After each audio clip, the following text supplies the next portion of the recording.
Ladies and gentlemen, aviation enthusiasts and curious minds alike, welcome to the thrilling mini-series that will take you soaring through the skies called What Makes This Plane Great. In this episode, we're going to be talking about the last biplane to be employed by the RAF, the Gloster Gladiator. So, what makes this outdated biplane great? Well, the first thing I think of is that it was a very manoeuvrable and agile aircraft, and that it was also a pretty durable aircraft for its type with its air-cooled radial engine. But I think what really makes the Gladiator great is how widely used they would become, despite being quickly replaced by Hurricanes and Spitfires and being obsolete compared to the Messerschmitt Bf 109 and Mitsubishi A6M0. I'll also mention that despite its limitations, the Gladiator was much loved and defended by its pilots.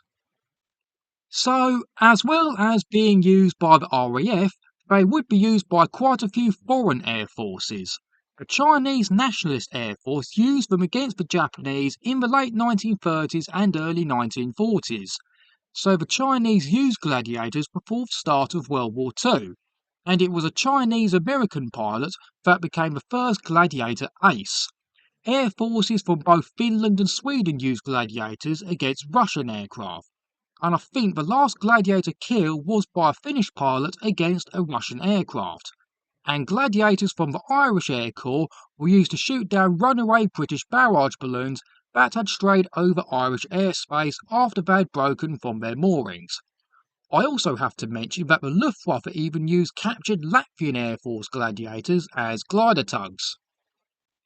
As well as being used in a lesser extent in the Dunkirk campaign and Battle of Britain, the Gladiator's main combat was during the Mediterranean and Middle Eastern theatres, against both German and Italian aircraft. And another great thing about the Gladiator is how well they performed in the defence of Malta. For 10 days, the so-called Hellfire fighter flight used strict coordination and good tactics to defend the island of Malta against superior numbers of Italian aircraft, keeping Savoy Marchetti SM-79s at bay and holding their own against Macchi C-200 Saietta monoplane fighters and its main rival, the Fiat CR-42 Falco, before Hawk Hurricane fighters arrived and took over. A couple other great things I'll say about the Gladiator before I go are that some were converted to Sea Gladiators for naval use and that they were still in military use even after the Second World War finished, with the Portuguese Air Force being the last to retire the type in as late as 1953.